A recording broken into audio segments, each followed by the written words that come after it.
Students, we will discuss about the important news. First news is regarding the Balochistan जो province है उसके perspective से है। पाकिस्तान का जो साउथ वेस्टर्न पार्ट है वहाँ पे सिचुएटेड है बलूचिस्तान प्रोविंस। और आप देखिए कि ये प्रोविंस आपको कंटिन्यूस न्यूज़ के अंदर देखने के लिए मिलेगा। वहाँ पे जो वायलेंस का जो सिचुएशन है उसके रिगार्डिंग में पाकिस्तान का जो मिलिट्री है उनके द्वारा जो एट्रोसिटीज़ है वो कैरी किया जाता है इस रीजन के अंदर में। तो वायलेंस है, एट्रोसिटीज़ है, इसके अलावा आप देखिए कि जो अनरेस्ट का जो सिचुएशन है उसकी वजह से भी ये जो रीजन है वो आपको न्यूज़ के अंदर देखने के लिए मिलता है।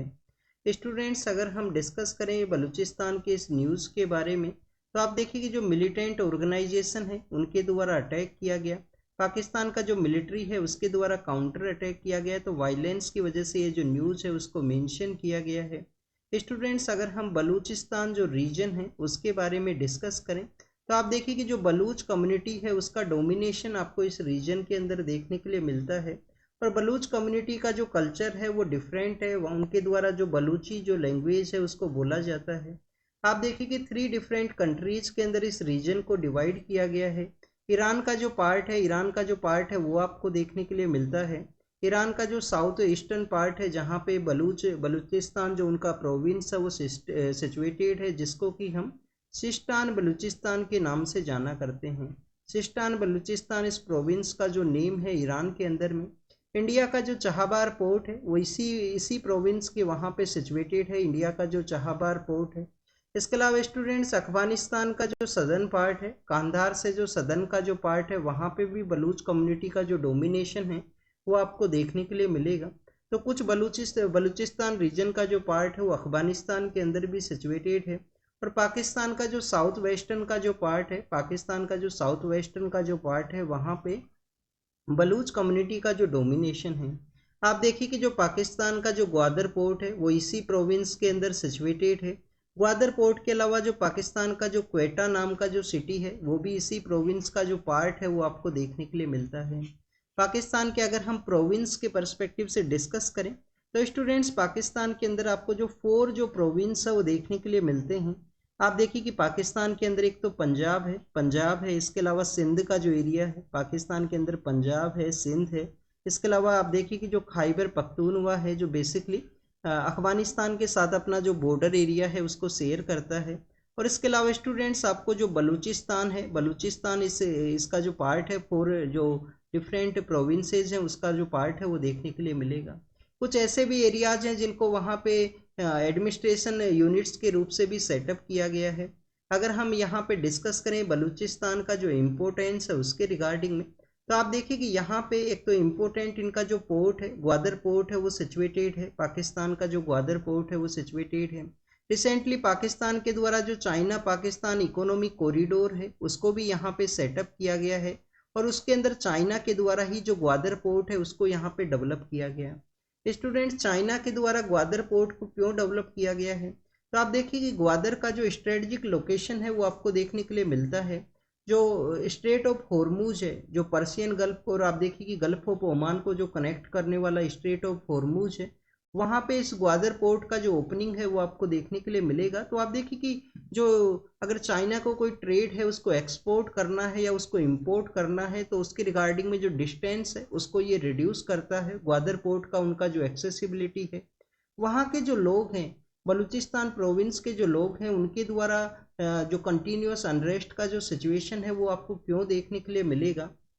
आप देखिए कि पाकिस्तान का जो 44% लैंड एरिया है वो इसी प्रोविंस के द्वारा कवर किया गया है। 44% जो लैंड एरिया है, लैंड मास है, वो आपको कवरेज है वो इसी प्रोविंस के अंडर में देखने के लिए मिलता है।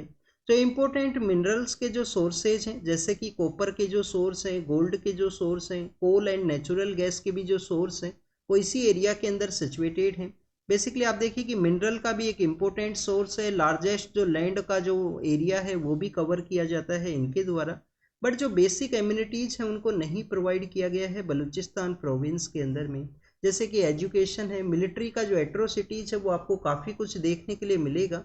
तो इसी वजह से आप देखिए कि वहाँ पे जो मिलिटेंट ऑर्गेनाइजेशंस हैं उनका वहाँ पे प्रेजेंस है। और आप देखिए कि ये एक हिंदी के अंदर एक जो लाइन है वो यूज किया जाता है कि दिए तले अंधेरा, कि जो दीपक है, दीपक के नीचे ही आपको जो डार्कनेस है वो देखने के लिए मिलता है। जहाँ पे जो एनर्जी सिक्योरिटी के पर्सपेक्टिव से जो इम्पोर्टेंट मिनरल्स हैं उसका प्रेजेंस है, और वहीं पे ही आप देखिए कि आपको किस तरीके से जो बेसिक एमिनिटीज है उनका जो लैकिंग है वो देखने के लिए मिलता है। क्या स्टूडेंट्स, इंडिया के भी जो मिनरल रिच स्टेट्स है वहाँ पे आपको जो बेसिक एमिनिटीज का जो फैसिलिटी है वो नहीं देखने के लिए मिलेगा। तो आप देखिए कि स्टूडेंट्स, इंडिया के भी कुछ ऐसे रीजन्स हैं, जैसे कि उड़ीसा के पर्सपेक्टिव से अगर हम डिस्कस करें तो उड़ीसा के अलावा आप देखिए कि झारखंड का जो एरिया है, झारखंड के अलावा आप देखिए कि छत्तीसगढ़ का जो एरिया है, ये हमारे मिनरल रिच स्टेट्स है, बट वहाँ पे भी जिस तरीके से जो डेवलपमेंट है उसको अचीव करना चाहिए था वो अचीव है वो नहीं हो सका है। तो उसी के रिगार्डिंग में आपको हमारी गवर्नमेंट के द्वारा कुछ इनिशिएटिव भी देखने के लिए मिलते हैं उन एरियाज़ के अंदर में, जैसे कि डिस्ट्रिक्ट मिनरल फंड है जिसको कि 2015 के समय गवर्नमेंट के द्वारा सेटअप किया गया था। मिनरल्स एंड माइनिंग्स का जो एक्ट है 1957 का, उसको अमेंड करते हुए इसको इंसाइट किया गया। डिस्ट्रिक्ट मिनरल फंड क्या है? किसी कंपनी को आप देखिए कि कोई वहाँ पे प्रोजेक्ट मिलता है, माइनिंग का जो प्रोजेक्ट है, तो 1% जो पैसा है वो लोकल एरिया के रिगार्डिंग में जो खर्च है वो करना होगा, जिससे कि लोकल कम्युनिटी है उसको बेनिफिट हो सके। वहाँ पे जो बेसिक एमिनिटीज़ हैं, हेल्थ का जो इंस्टीट्यूशन है, एजुकेशन जो इंस्टीट्यूशन है उसको सेटअप किया जा सके। तो ये डिस्ट्रिक्ट मिनरल फंड के बारे में हुआ। इसके अलावा आप देखिए कि एस्पिरेशनल जो डिस्ट्रिक्ट प्रोग्राम है उसको भी लॉन्च किया गया था। एस्पिरेशनल डिस्ट्रिक्ट प्रोग्राम का बेसिक मैंडेट यही था कि हमारे जो बैकवर्ड डिस्ट्रिक्ट्स हैं उनको प्रमोट किया जाए। जैसे कि आप देखिए कि हर एक स्टेट के अंदर में कुछ ऐसे डिस्ट्रिक्ट्स आपको देखने के लिए मिलते हैं जो बेसिक जो एमिनिटीज़ हैं उनको फुलफिल नहीं किया जाता है। हमारा जो कैपिटल है उसके पास में आप देखिए कि हरियाणा जो स्टेट है वो सिचुएटेड है। हरियाणा स्टेट के रिगार्डिंग में अगर हम डिस्कस करें, पर कैपिटा इनकम आपको काफ़ी अच्छा देखने के लिए मिलेगा। हमारा जो डिफेंस फोर्सेज हैं, जो स्पोर्ट्स है, इसके अलावा आप देखिए कि जो इंफ्रास्ट्रक्चर के बूस्ट के रिगार्डिंग में हर एक एरिया के अंदर में हरियाणा का जो कंट्रीब्यूशन है, एग्रीकल्चर के पर्सपेक्टिव से भी जो कंट्रीब्यूशन है वो आपको देखने के लिए मिलेगा। बट आप देखिए कि हरियाणा का ही एक एरिया है, मेवात का जो रीजन है, मेवात का जो रीजन है, जो साइबर क्राइम की वजह से भी न्यूज़ के अंदर आपको देखने के लिए मिलेगा। कुछ मेवात का जो पार्ट है वो राजस्थान के अंदर भी है, राजस्थान का अलवर और भरतपुर डिस्ट्रिक्ट है वहाँ पे। बट आप देखिए कि जो मेवात का जो रीजन है हरियाणा के अंदर में, जो बेसिक एमिनिटीज़ हैं, जिस तरीके का एजुकेशन वहाँ पे अटेन होना चाहिए था, जिस तरीके के हेल्थ के इंस्टीट्यूशंस होने चाहिए थे, उसका जो प्रेजेंस है वो आपको नहीं देखने के लिए मिलेगा। तो हमारे काफ़ी ज़्यादा प्रोस्पेरस जो स्टेट है उसके अंदर भी आप देखिए कि कुछ डिस्ट्रिक्ट्स ऐसे हैं जो लैकिंग के रूप से आपको देखने के लिए मिलेंगे। तो उन्हीं को डेवलप करने के रिगार्डिंग में एस्पिरेशनल जो डिस्ट्रिक्ट प्रोग्राम है, जो मिनरल रिच हमारे जो मिनरल रिच जो स्टेट्स है वहाँ पे प्रोजेक्ट्स का जो 1% पैसा है डिस्ट्रिक्ट जो मिनरल फंड है उसके थ्रू स्पेंड किया जाएगा, इसका भी जो प्रोविजन है 2015 के समय ऐड किया गया। तो ऐसा ही जो प्रॉब्लम है वो देखने के लिए मिलता है बलूचिस्तान के, वहाँ पे मिनरल रिच भी है, हाईएस्ट एरिया भी कवर करता है, और बेसिक जो फैसिलिटीज़ हैं उनको नहीं प्रोवाइड किया गया। इसके अलावा स्टूडेंट्स, अगर हम बलूचिस्तान का जो हिस्ट्री है उसके बारे में डिस्कस करें तो 1947 के समय जब हमारा इंडिया है इंडिपेंडेंस को अचीव किया, तो और आप देखिए कि इंडिया का बाइफर्केशन भी आपको देखने के लिए मिलता है। पाकिस्तान एक अलग से जो कंट्री है वो क्रिएट किया गया था। काफ़ी बार अलग अलग थ्योरीज़ के अंदर ये भी बताया जाता है, जो डिफरेंट डिफरेंट थ्योरीज हैं, कि आप देखिए कि इंडिया का जो बाइफर्केशन है वो लेटर फेज के अंदर अडोप्ट किया गया। वो इस वजह से अडोप्ट किया गया कि आप देखिए कि इंडिया का जो प्रेजेंट समय भी जो टेरिटरी है वो काफ़ी बड़ा है, काफ़ी बड़ा टेरिटरी है। कहीं वेस्टर्न पावर कंट्रीज़ को लगा कि सुपर पावर ना क्रिएट हो, इनको काउंटर करने के लिए एक ऐसा स्टेट है वो क्रिएट किया जाए। हमारे आप देखिए कि पाकिस्तान का जो रेड क्लिफ जो लाइन है हमारे काफ़ी सारे ऐसे सिटीज़ हैं जिनके नियर बाई एरियाज़ के अंदर पाकिस्तान का भी एक सिटी है वो आपको देखने के लिए मिलेगा। तो ये बेसिकली थ्योरीज़ का पार्ट है जो डिफरेंट डिफरेंट हिस्टोरियंस के द्वारा बताया जाता है। इस तरीके से अलग अलग बुक्स के अंदर में डिफरेंट थ्योरी के अंदर में आपको डिफरेंट जो कॉन्सेप्ट्स हैं वो देखने के लिए मिलेंगे।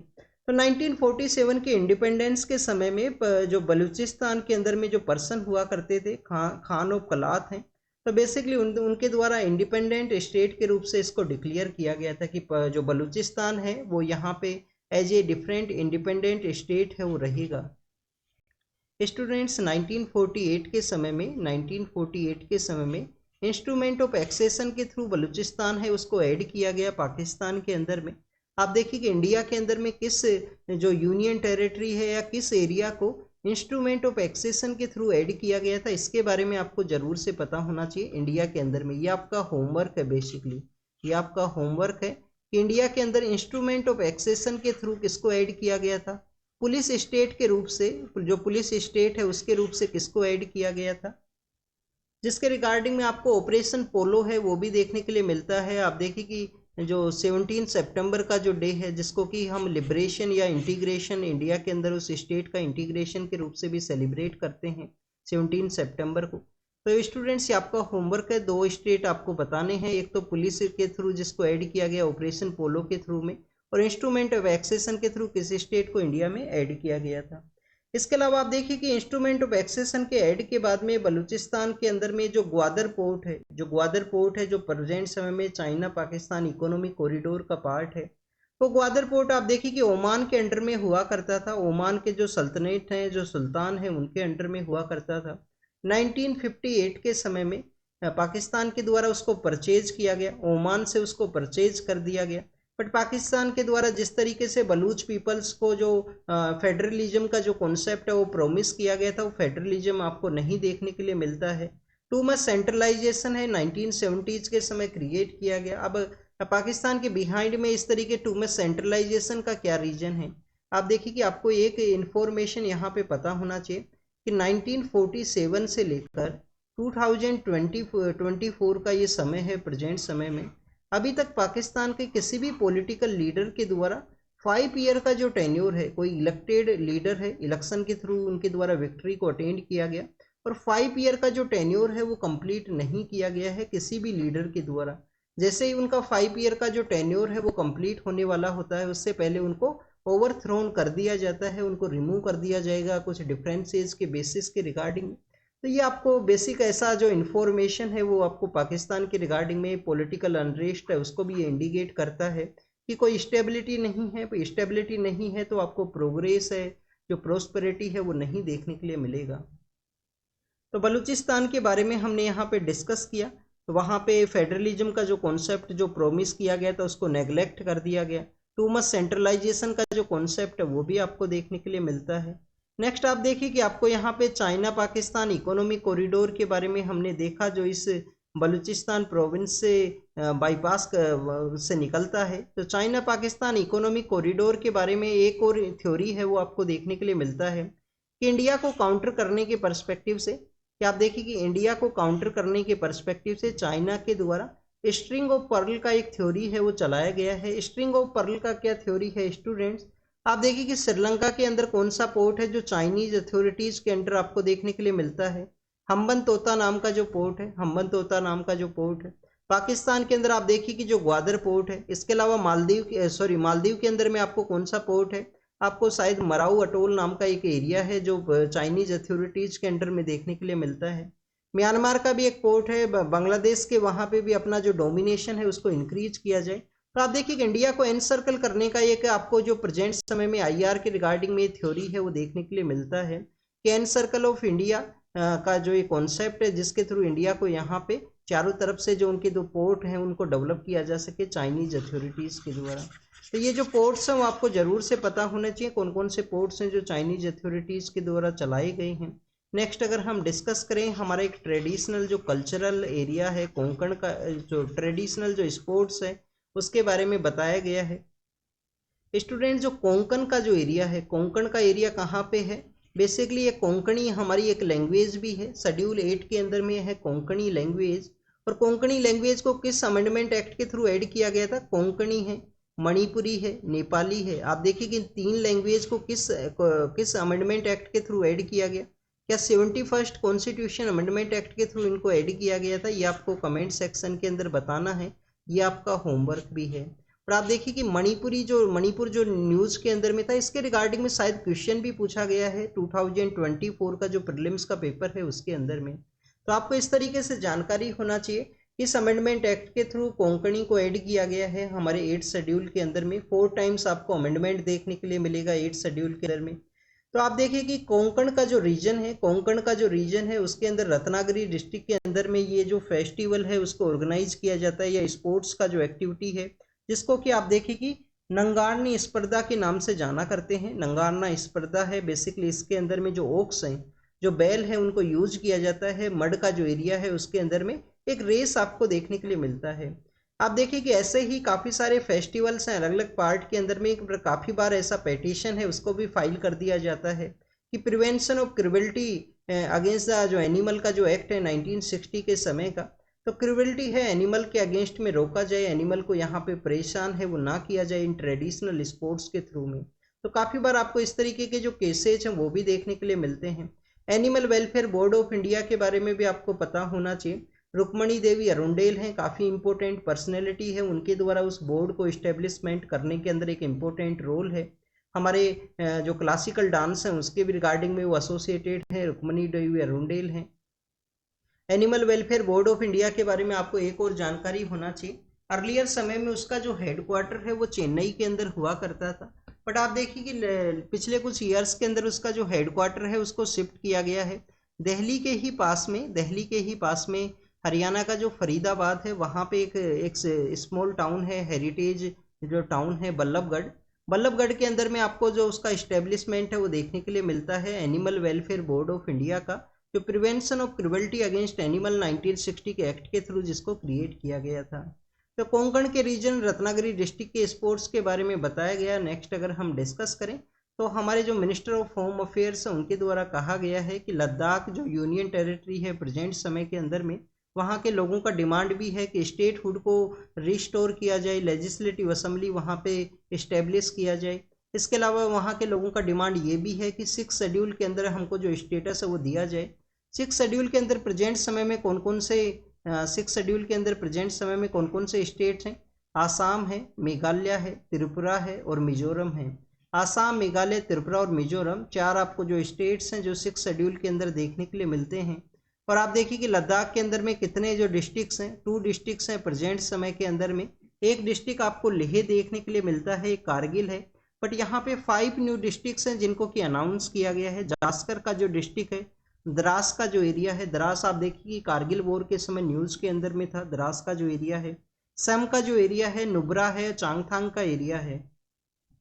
चांगथांग के एरिया के अंदर तो आप देखिए कि हमारा जो डार्क स्काई रिजर्व है उसको भी सेटअप किया जाएगा। आपको इंडिया का जो डार्क स्काई पार्क है उसके बारे में भी पता होना चाहिए, जो कि महाराष्ट्र के वहाँ पे सिचुएटेड है। महाराष्ट्र के वहाँ पे किस नेशनल पार्क एरिया के अंदर में जो हमारा डार्क स्काई पार्क है वो सिचुएटेड है। रिजर्व तो बेसिकली चांगथांग के एरिया के वहाँ पे सिचुएटेड है, जिसके अंदर ऑब्जर्व किया जाएगा हमारा जो स्काई है उसको, लाइट का जो पोल्यूशन है वो नहीं होना चाहिए उस एरिया के अंदर में। चांगथांग काफ़ी ज़्यादा फेमस है, चीरू की वजह से भी फेमस है, जिसकी वजह से आप देखिए कि आपको जो हमारा हैंडीक्राफ्ट के अंदर में जिसको यूज किया जाता है उनका जो ऊन है उसे। तो ये बेसिक इन्फॉर्मेशन था लद्दाख के बारे में जिसको हमने डिस्कस किया। 6 शेड्यूल के बारे में हमने डिस्कस किया। आप देखिए कि हरियाणा से एक रेसलर है हमारे महावीर सिंह फोगाट हैं, उनके द्वारा बेसिकली जो वुमेन रेसलिंग है उनके फैमिली के अंदर में जो गर्ल चाइल्ड्स हैं उनको एज ए रेसलर के रूप से प्रिपेयर किया गया। आप देखिए कि स्टूडेंट्स हरियाणा 90s के समय में, हरियाणा जो 90s के समय में आपको देखने के लिए मिलता है, ये जो आर्टिकल है वो पॉलिटिकल आर्टिकल है, बट हमारे लिए जो महावीर सिंह फोगाट जी हैं वो एक इम्पोर्टेंट पर्सनैलिटी हैं, आप इनका एग्जाम्पल यूज कर सकते हो। 90s के समय में आप देखिए कि जब सेक्स डिटर्मिनेशन का जो टेक्निक्स हैं, जो PCPNDT एक्ट आपको लेटर फेज के अंदर देखने के लिए मिलेगा कि प्री नेटल जो सेक्सुअल डिटर्मिनेशन टेक्निक्स हैं उनको ना यूज किया जाए, जिससे कि यहाँ पे जो सेक्स रेशियो है उसको इम्बेलेंस है वो क्रिएट ना किया जाए। तो आप देखिए कि सन ऑफ द सोइल का जो कॉन्सेप्ट है, पेट्रियार्कल सोसाइटी है, patriarchal society and son of the soil का जो कॉन्सेप्ट है उसके थ्रू आपको जो मेल्स का जो डोमिनेशन है वो देखने के लिए मिलता है हरियाणा स्टेट के अंदर में। बट आप देखिए कि महावीर सिंह फोगाट जी के द्वारा 90s के समय में या 2000 के एरा के समय में किस तरीके से जो वुमेन रेसलर्स हैं उनको प्रिपेयर किया गया है, जो फीमेल रेसलर्स हैं उनको प्रिपेयर किया गया है उनके फैमिली के अंदर में। और आप देखिए कि इन सभी के द्वारा काफ़ी अच्छा परफॉर्म किया गया है स्पोर्ट्स सेक्टर के अंदर में। जो आर्टिकल है वो पॉलिटिकल न्यूज़ के पर्सपेक्टिव से, जो हमारे एग्जाम के पर्पज़ से नहीं इम्पोर्टेंट है। प्रेजेंट समय में हरियाणा का जो सेक्स रेशियो है वो भी इम्प्रूव हुआ है, बेटी बचाओ बेटी पढ़ाओ जो स्कीम है। और इसके अलावा आप देखिए कि जींद नाम का एक डिस्ट्रिक्ट है हरियाणा का नॉर्दर्न पार्ट के अंदर में, वहाँ पे आपको एक एक सरपंच हुआ करते थे, सुनील जागलान उनका नेम है। तो उनके द्वारा आप देखिए कि सेल्फी विद डॉटर का एक कॉन्सेप्ट है उसको लॉन्च किया गया था 2015 के समय में। वो आपको काफ़ी जो प्रमोटेड कॉन्सेप्ट है वो प्रेजेंट समय में देखने के लिए मिलता है, जिसके थ्रू अपना जो डॉटर है उससे प्राइड करने का ज़रूरत है। आप देखिए कि इस तरीके से आप प्रेजेंट समय में जो सेक्स रेशियो है वो भी इम्प्रूव हुआ है। गर्ल्स जो हरियाणा से जो गर्ल्स हैं उनके द्वारा भी काफ़ी डिफरेंट डिफरेंट एरियाज़ के अंदर जो अचीवमेंट्स हैं उनको अचीव किया गया है। नेक्स्ट अगर हम डिस्कस करें प्रिजन के बारे में है। आप देखिए कि एक पर्सन है उनको जेल के अंदर भेजा गया था जो काफ़ी फेमस पर्सनैलिटी हैं मूवी इंडस्ट्रीज के रिगार्डिंग में। तो जेल के अंदर उनका एक वीडियो है वो सामने आया है, वो कंटिन्यूस रेस्टिंग सिचुएशन के अंदर में है, एंजॉइंग अपना जो पीरियड है उसको दिखाया गया है। तो उसी के बाद से जेल ऑफिशियल्स उनको सस्पेंड किया गया है। अगर हम डिस्कस करें स्टूडेंट्स प्रिजन के बारे में, तो प्रिजन किस सब्जेक्ट के अंदर में है, क्या स्टेट लिस्ट के अंदर है या यूनियन लिस्ट के अंदर में है। तो प्रिजन के बारे में आपको पता होना चाहिए कि जो प्रिजन का जो कॉन्सेप्ट है ये यूपीएससी के द्वारा 2022 के अंदर पूछा गया था, शायद 22 या 23 के अंदर एक क्वेश्चन था प्रीलिम्स के पेपर के अंदर में। एक स्टेटमेंट था प्रिजन स्टेट लिस्ट का पार्ट है, बिल्कुल सही है। प्रिजन जो है वो आपको स्टेट लिस्ट के अंदर देखने के लिए मिलता है। जो हमारी मिनिस्ट्री ऑफ होम अफेयर्स है उनके द्वारा क्या किया जा सकता है, मैनुअल दिया जाता है कि हमारे जो प्रिजन्स हैं उनको इस तरीके से आपको प्रिपेयर करना है।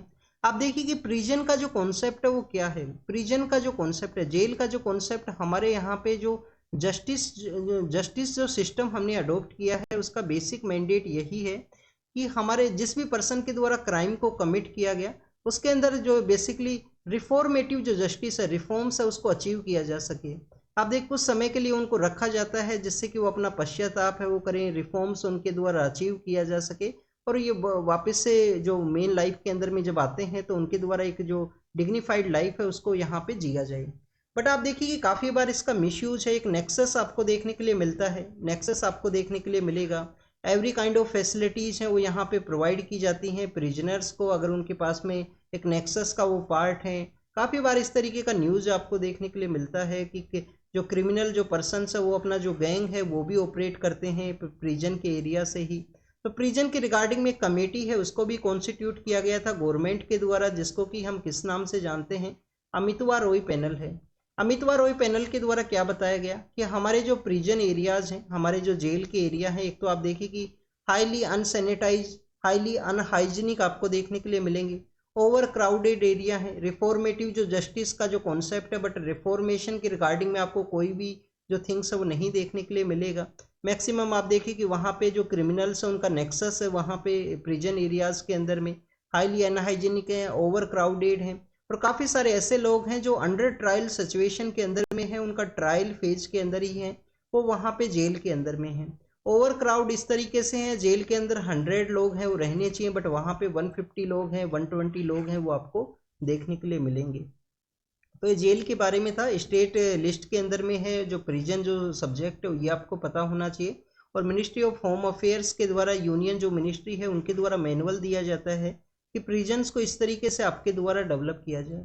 शिवाजी महाराज के बारे में है। छत्रपति शिवाजी महाराज का आप देखिए कि उनका जो सिंधुदुर्ग का जो एरिया है वहाँ पे हमारा जो नेवी डे है उसके सेलिब्रेशन के रिगार्डिंग में, नेवी डे कब सेलिब्रेट किया जाता है, 4 दिसंबर का जो डे है वो आपको नेवी डे के सेलिब्रेशन के रिगार्डिंग में देखने के लिए मिलता है।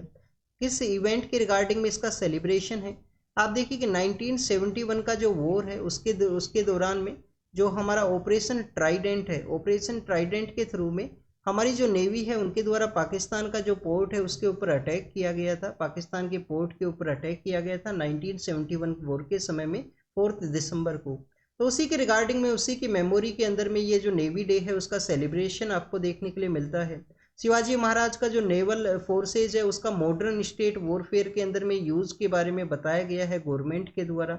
और आप देखिए कि शिवाजी महाराज का जो नेवल फॉर्मेशन है, नेवल का जो यूटिलाइजेशन है मॉडर्न वॉरफेयर स्टेट्स के रिगार्डिंग में रिकॉग्नाइज करते हुए हमारा जो नेवी का फोर्स है उसके अंदर भी शिवाजी महाराज का जो रिकॉग्निशन है वो आपको देखने के लिए मिलेगा।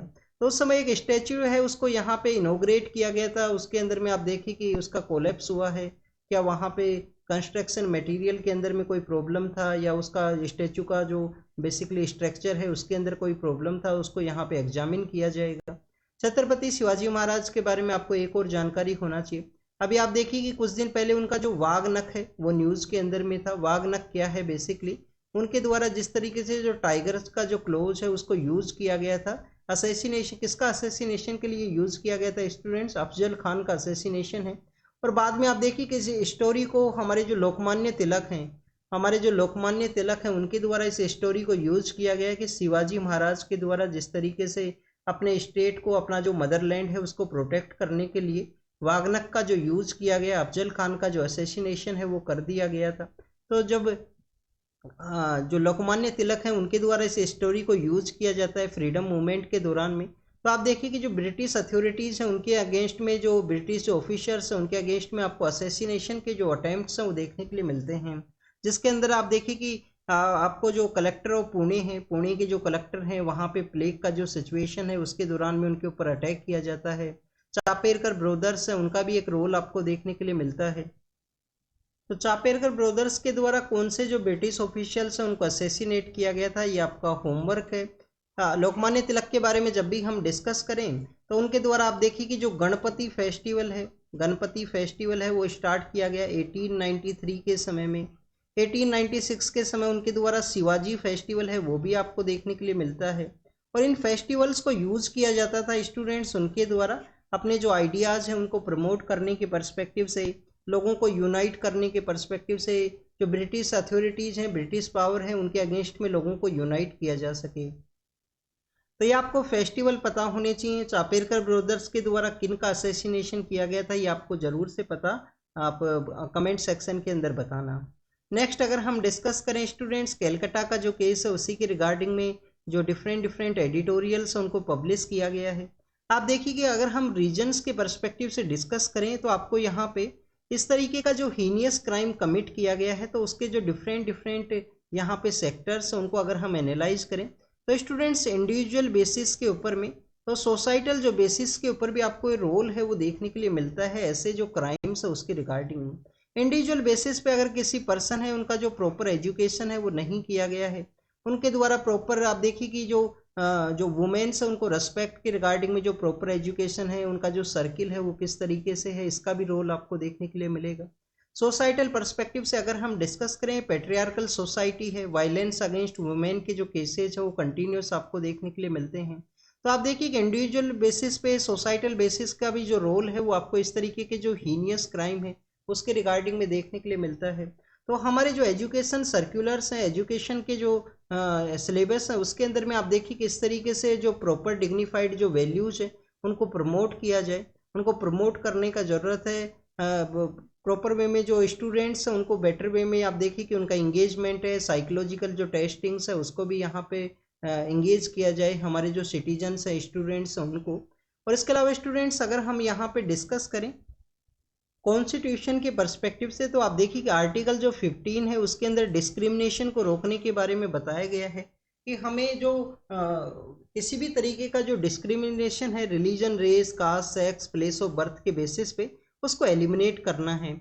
हमारा जो फंडामेंटल ड्यूटीज है उसके अंदर भी बताया गया है कोई भी ऐसा रिचुअल है, ऐसा आप देखिए कि कस्टम है जो डेरोगेटरी है अगेंस्ट द वुमेन के अगेंस्ट में, तो उसको भी हमें यहाँ पे एलिमिनेट करने का ज़रूरत है, जिसके अंदर आप देखिए कि काफ़ी सारे जो रिचुअल्स हैं उनको एलिमिनेट भी किया गया है सोशल रिफॉर्मर्स के द्वारा। इंडिविजुअल के बाद में अगर हम डिस्कस करें तो आप देखिए कि इंस्टीट्यूशंस का भी यहाँ पे रोल है। कुछ दिन पहले हमने केरल के पर्सपेक्टिव से रीड किया था कि जस्टिस के हेमा के लीडरशिप के अंदर में वहाँ पे जो हरेसमेंट है, अब्यूज़ है, उसके बारे में मेंशन किया गया। तो ऐसे जो इंस्टीट्यूशंस हैं जहाँ पे आप देखिए कि वर्क फोर्स को आपको एंटर करना है, फिर हमारा जो फीमेल लेबर फोर्स पार्टिसिपेशन है वो किस तरीके से इंक्रीज होगा अगर हम बेटर वे में जो safe and secure work place है उनको प्रोवाइड नहीं करेंगे। Prevention of sexual harassment at the work place का जो एक्ट है 2013 का, उसका भी बेसिक मैंडेट यही था कि हमारे जो वर्क प्लेस हैं, जो इंस्टीट्यूशंस है वो सेफ एंड सिक्योर होने चाहिए, जिससे कि यहाँ पे प्रॉपर वे में जो वुमेन्स का भी जो फीमेल लेबर फोर्स पार्टिसिपेशन है उसको भी यहाँ पे इंक्रीज किया जा सके। तो स्टूडेंट्स इंस्टीट्यूशंस का भी रोल बताया गया है, जुडिशरी का भी रोल है, justice delay is justice denied का जो कॉन्सेप्ट है वो नहीं होना चाहिए। आप देखिए कुछ दिन पहले हमने अजमेर का जो केस है उसके बारे में रीड किया, 1992 के समय का वो केस है, और 1992 के समय के केस का जो जजमेंट है अब यहाँ पे रिलीज किया गया है, वो भी लोअर कोर्ट का। स्टूडेंट्स लोअर कोर्ट का जो जजमेंट है वो अब रिलीज किया गया है, अब वहाँ पे कन्विक्ट किया गया है कुछ पर्सनस को। तो हर एक इंस्टीट्यूशंस के रोल के बारे में बताया गया है। हमारे जो इंस्टीट्यूशंस के अंदर सेफ्टी के रिगार्डिंग में नेशनल टास्क फोर्स के क्रिएशन के बारे में बात किया गया कोर्ट के द्वारा। फास्ट ट्रैक कोर्ट्स हैं उनके इस्टेब्लिशमेंट के बारे में डिस्कशन है कि जो केस है उसको फास्ट ट्रैक वे में कैरी आउट किया जाए। तो ये काफ़ी कुछ एरियाज़ हैं जिसके डिस्कशन है, जो यहाँ पे मेन रीजन्स आपको देखने के लिए मिलते हैं वायलेंस के पर्सपेक्टिव से। इंडिविजुअल वे में अगर रिफॉर्म करना है, इंडिविजुअल वे में अगर आपको रिफॉर्म करना है तो प्रॉपर वे में जो एजुकेशन है, प्रॉपर वे में जो साइकोलॉजिकल इंगेजमेंट है वो यहाँ पे होना चाहिए। नेक्स्ट अगर हम डिस्कस करें कास्ट सेंसस के बारे में है, आप देखिए सॉरी सेंसस के पर्सपेक्टिव से है। 2021 के अंदर सेंसस है वो कंडक्ट होता, बट कोविड-19 की वजह से इसका डिले हुआ है। आप देखिए कि 1881 के समय सिंक्रोनाइज जो सेंसस है वो स्टार्ट हुआ था। 1871 के समय फर्स्ट सेंसस कंडक्ट हुआ था, लॉर्ड मायो जब वाइसरॉय हुआ करते थे। 1881 के समय लॉर्ड रिपन है वो वाइसरॉय हैं। 1881 से लेकर 2011 तक कंटिन्यूस आप देखिए कि हमारा सिंक्रोनाइज सर्वे कंडक्ट हुआ है, बट 21 का जो सर्वे है वो नहीं कंडक्ट हुआ। प्रेजेंट समय में 34 के आसपास कुछ कंट्रीज है जिनके द्वारा सेंसस है उसको नहीं कंडक्ट किया गया है। अभी सेंसस के कंडक्ट के बारे में है कि कास्ट बेसिस पे जो डाटाज है उसको यहाँ पे ऐड करने के बारे में कुछ दिन पहले हमने न्यूज़ को डिस्कस किया था। 2011 के समय भी कास्ट बेसिस पे जो डाटाज है उसको कलेक्ट किया गया था, बस उस डाटा को कभी भी रिलीज है वो नहीं किया गया। तो यहाँ पे जो सेंसस के कंडक्ट के बारे में बताया गया है कि काफ़ी सारी स्कीम है, उससे काफ़ी सारे ऐसे लोग हैं जिनको बेनिफिट है वो मिलना चाहिए था, अभी तक नहीं मिला है क्योंकि सेंसस कंडक्ट नहीं हुआ है। तो इसको टाइमली वे में जो कंडक्ट है वो किया जाए गवर्नमेंट के द्वारा जल्द से जल्द, और जल्द ही हमारा जो डिजिटलाइज वे में ये जो सर्वे है वो कंडक्ट होगा। कौन सा इंस्टीट्यूशन है जिसके द्वारा सर्वे कंडक्ट किया जाता है? रजिस्ट्रार जनरल ऑफ इंडिया है under the ministry of home affairs, उसके अंडर में जो सर्वे है वो जो सेंसस है वो आपको देखने के लिए मिलता है। नेक्स्ट वेस्ट एशिया के बारे में है। आप देखिए कि वेस्ट एशिया के अंदर 7 अक्टूबर का जो अटैक है हमास के द्वारा इजराइल के ऊपर अटैक किया गया था, उसके बाद में कंटिन्यूस आपको जो पॉलिटिकल अनरेस्ट है, जो सिचुएशनल अनरेस्ट है वो देखने के लिए मिलता है। तो कहीं ये जो वॉर का जो सिचुएशन है वो आप देखिए अगर वेस्ट एशिया के सभी कंट्रीज के अंदर स्प्रेड होता है तो इसका जो मोर इम्पैक्ट है वो देखने के लिए मिलेगा। प्रेजेंट समय में अगर हम बात करें, सपोज कीजिए इजराइल है, इजराइल के नॉर्दर्न पार्ट के अंदर कौन सिचुएटेड है? लेबनान है। और आपको यहाँ पे जो हमास का एरिया है, इन कंट्रीज का जो इंगेजमेंट है वो देखने के लिए मिलता है। रेड सी के अंदर में आप देखिए कि यमन के अंदर जो होती रिबेलियंस है उनके द्वारा ऐड किया गया है। ईरान के द्वारा ये जो बोथ हजबुल्ला एंड होती रिबेलियंस है उनको बैक किया गया है, हमास को भी बैक किया जाता है ईरान के द्वारा। तो उसी के इम्पैक्ट के बारे में डिस्कस किया गया है कि जब तक सीज फायर को नहीं साइन किया जाएगा वेस्ट एशिया के अंदर में, ये जो अनएंडिंग वॉर है वो कंटिन्यूस आपको देखने के लिए मिलेगा। और यहाँ पे आप देखिए कि इजिप्ट के द्वारा कोशिश भी किया गया है कि सीज फायर को यहाँ पे इस्टेब्लिश किया जाए वेस्ट एशिया के अंदर में इजराइल का जो कन्फ्लिक्ट है उसी के रिगार्डिंग। गुजरात का आप देखिए कि जो सदर्न पार्ट है, स्पेशली जो सूरत का एरिया है जहाँ से कौन सा रिवर है वो फ्लो किया करता है? तापी जो नदी है, तापी जो रिवर है वो वहाँ से फ्लो करता है। तापी रिवर का ओरिजिनेशन कहाँ से है? मध्य प्रदेश से मैक्सिमम रिवर्स का ओरिजिनेशन है स्टूडेंट्स। और यह हमारी वेस्ट फ्लोइंग रिवर है। तापी रिवर के अंदर में बेसिकली वहाँ पे एक डैम है, उसके बारे में भी बताया गया है। डैम से वाटर को रिलीज किया गया, फ्लड का जो सिचुएशन है वो क्रिएट हुआ है, हैवी रेनफॉल का जो सिचुएशन है वो क्रिएट हुआ है। वेस्ट फ्लोइंग जो रिवर्स है उनके बारे में हम डिस्कस करते हैं। 4 रिवर्स का जो नेम है वो आपको पता होना चाहिए।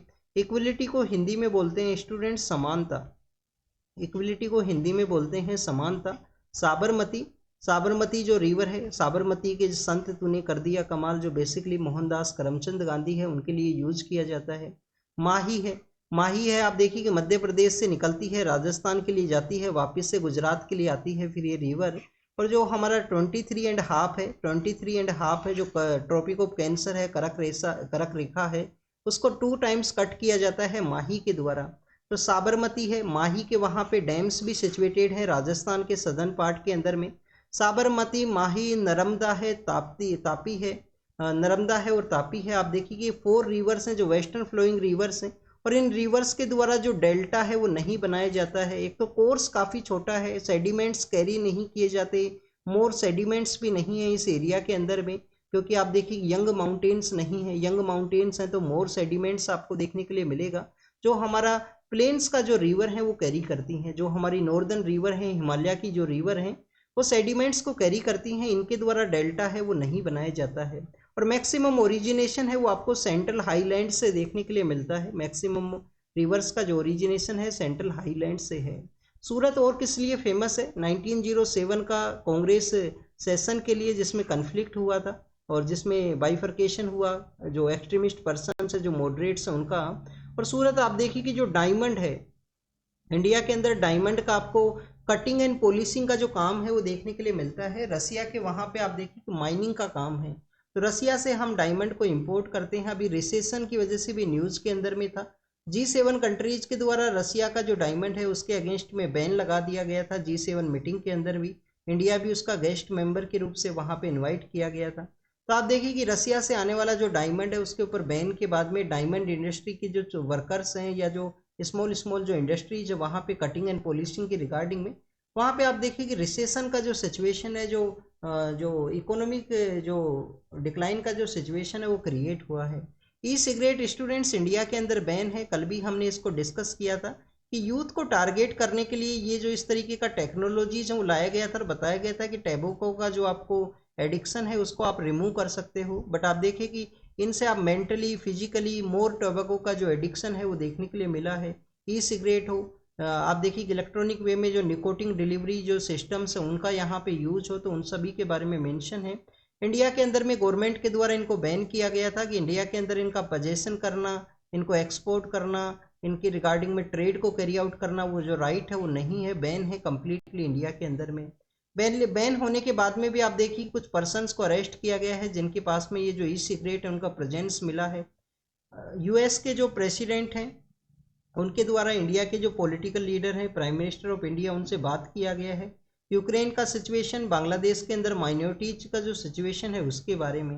नेक्स्ट अगर हम डिस्कस करें स्टूडेंट्स, यहाँ पे बेसिकली डिस्कस किया गया है जो एजुकेशन मिनिस्ट्री हैं। आप देखिए कि स्टूडेंट्स बांग्लादेश के पर्सपेक्टिव से एक न्यूज़ है उसको हम मेंशन नहीं किए। बांग्लादेश का जो ईस्टर्न पार्ट है जो कि इंडिया के साथ अपना जो एरिया है वो शेयर करता है, इंडिया के साथ में अपना एरिया शेयर करता है, वहाँ पे एक फ्लड का सिचुएशन भी क्रिएट हुआ था। गुमती नाम का जो नदी है वो आप देखिए कि वहाँ से फ्लो किया करता है, और वहाँ पे बांग्लादेश की अथॉरिटीज़ के द्वारा एलिगेशंस लगाए गए थे कि इंडिया के द्वारा जो एक्सेस वाटर है उसको रिलीज किया गया है। तो ये न्यूज़ भी आपको पता होना चाहिए यहाँ पे। नेक्स्ट अगर हम बात करें लिटरेसी का जो टाइटल है उसके बारे में है, तो मिनिस्ट्री ऑफ एजुकेशन के द्वारा आप देखिए कि जो फाउंडेशनल लिटरेसी एंड न्यूमरेसी का जो कॉन्सेप्ट है उसका एक टेस्ट यहाँ पे इम्प्लीमेंट किया जाएगा, जिसकी के रिगार्डिंग में लिटरेसी है, फुल लिटरेसी है, जो एडल्ट लिटरेसी है उसके रिगार्डिंग में ये आपको देखने के लिए मिलता है। अर्लियर फेज के अंदर किसी पर्सन के द्वारा अपना जो नाम लिखा गया है, सपोज कीजिए किसी पर्सन है जिसका जो नाम है वो है रामेश्वर उनका नाम है, तो उनके द्वारा अगर रामेश्वर जो नेम है वो लिख दिया गया तो उनको जो लिटरेट है वो मान लिया जाता था कि ये यहाँ पे साक्षर है, लिटरेट है। अब प्रेजेंट समय में डिफरेंट टेस्ट है यहाँ पे, जो फाउंडेशनल लिटरेसी एंड न्यूमरेसी का जो टेस्ट है वो क्लियर होना चाहिए एजुकेशन मिनिस्ट्री के अंडर में। मिजोरम के वहाँ पे जो सिक्योरिटी एजेंसीज है उनके द्वारा एक बताया गया है कि जो रिबेलियन ग्रुप्स हैं, जो ऐसे ग्रुप्स हैं जो आप देखिए कि उनके द्वारा अपना जो ग्राउंड के रूप से यूज किया जा सकता है मिजोरम को। आप देखिए कि ये कुछ ऐसा एरिया है जो बांग्लादेश का जो चिटगांव का जो पार्ट है, चिटगांव किस वजह से फेमस है, 1929 के समय मास्टर सूर्य सेन की लीडरशिप के अंदर वहाँ पे रिबेलियन आपको देखने के लिए मिलता है फ्रीडम स्ट्रगल के दौरान में। और चिटगांव का जो पार्ट है मिजोरम का जो एरिया वहाँ से शेयर होता है, आप देखिए कि वहाँ से कुछ ट्रेनिंग ग्राउंड के रूप से इसको यूज ना लिया जाए, ये सिक्योरिटी एजेंसीज के द्वारा एक कंसर्न्स को रेज किया गया। आप देखिए कि इसी रीजन से जो चकमाज हैं, चकमा एंड हजूंग, दो ऐसे कम्युनिटीज हैं जो इंडिया के अंदर आए थे 1960s के समय बांग्लादेश से। चकमाज आपको बुद्धिस्ट देखने के लिए मिलते हैं, हजूंग आपको हिंदूज देखने के लिए मिलते हैं, जिनको कि सुप्रीम कोर्ट के द्वारा सिटीजनशिप दिया गया था 2017 के समय में। सिटीजनशिप दिया गया था किसके द्वारा, सुप्रीम कोर्ट के द्वारा। नेक्स्ट अगर हम डिस्कस करें स्टूडेंट्स, यहाँ पे वर्ल्ड के पेज के पर्सपेक्टिव से मेंशन किया गया है वो नाइफ का जो अटैक है उसके बारे में है, एग्जाम के पर्पज से नहीं इम्पोर्टेंट है। एक पर्सन है जिनके द्वारा जो रॉइट्स है उनको इंक्रीज किया गया था, उनको आप देखिए कि एक्विट किया गया है पाकिस्तान के कोर्ट के द्वारा, और इनके द्वारा जो दंगे जो फैलाए गए थे वो यूके के अंदर फैलाए गए थे, यूनाइटेड किंगडम के वहाँ पे। नेक्स्ट आप देखिए कि सूडान का जो रेड सी के एरिया जो शेयर करता है सूडान अपना, तो सूडान का जो रेड सी के साथ एरिया शेयर करने वाला जो एरिया है सूडान का, वहाँ पे डैम के अंदर डिस्ट्रैक्शन हुआ जिसके अंदर काफ़ी सारे जो लोग हैं वो मिसिंग हैं। थाईलैंड के अंदर फ्लड का सिचुएशन है। बांग्लादेश के अंदर जो बीएनपी अपोजिशन का जो पॉलिटिकल पार्टी था प्रेजेंट समय में जो पावर के अंदर में है, उनके द्वारा शेख हसीना का जो एक्स्ट्राडिशन है उसके रिगार्डिंग में इंडिया की स्टेटमेंट है वो दिया गया है। एंटी इंडिया स्टेटमेंट्स जो हैं इस लीडरशिप के थ्रू आपको देखने के लिए मिलते हैं बीएनपी के द्वारा। और आप देखिए कि यहाँ पे यूक्रेन एंड जो रसिया है उनके परस्पेक्टिव से उनका अटैक एंड काउंटर अटैक के रिगार्डिंग में मेंशन किया गया। तो this is all the information related to the today's newspaper. जो भी होमवर्क आपको दिया गया है उसको रीड कीजिए, रिवाइज कीजिए और कमेंट सेक्शन के अंदर जरूर से बताइए students. Thank you very much.